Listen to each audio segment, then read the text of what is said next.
bénéfices pour l'entreprise de cette démarche?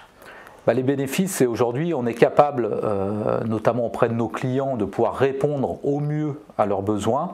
Et pourquoi? Parce qu'on a mis en place un processus dans lequel la GPEC va nous permettre d'entreprendre donc des actions soit de formation, soit des actions de recrutement, par le biais d'une matrice de compétences qui, elle, est issue des besoins clients.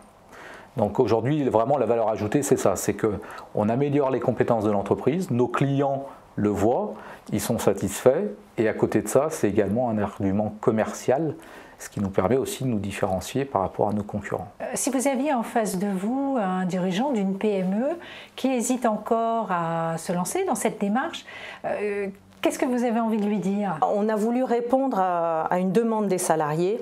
Après, tout dépend, je pense, des entreprises, quelles sont leurs problématiques.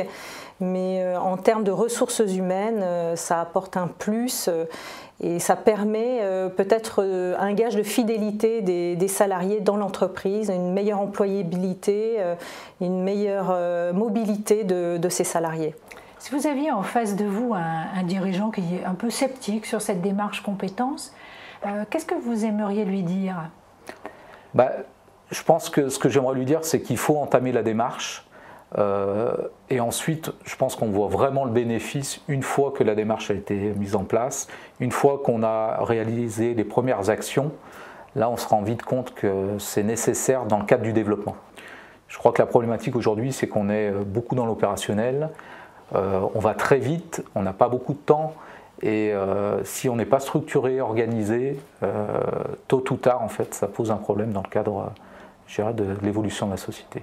Vous savez qu'une boîte à outils, un kit compétences va être mis à la disposition de tous les adhérents du FAFIEC. Que pensez-vous de ce kit, vous qui avez pu le voir en avant-première? Oui, tout à fait. Alors je regrette de ne pas l'avoir eu en 2010 quand j'ai commencé la réflexion sur la GPEC. Je pense que je me serais ruée dessus et que j'aurais utilisé les outils dans le cadre de ma problématique, bien entendu. Et là, aujourd'hui, je pense que je serais toujours très curieuse d'aller jeter un œil et de pouvoir faire évoluer mes outils, justement, puisque la gestion prévisionnelle des emplois et des compétences, on l'a créée à un moment T, et puis on essaie de se projeter dans 5 ans, dans 10 ans, et elle n'est pas figée. Il faut continuer à la faire évoluer, il faut la faire vivre dans l'entreprise, sinon elle n'a plus lieu d'être. Il faut qu'elle puisse évoluer avec l'entreprise.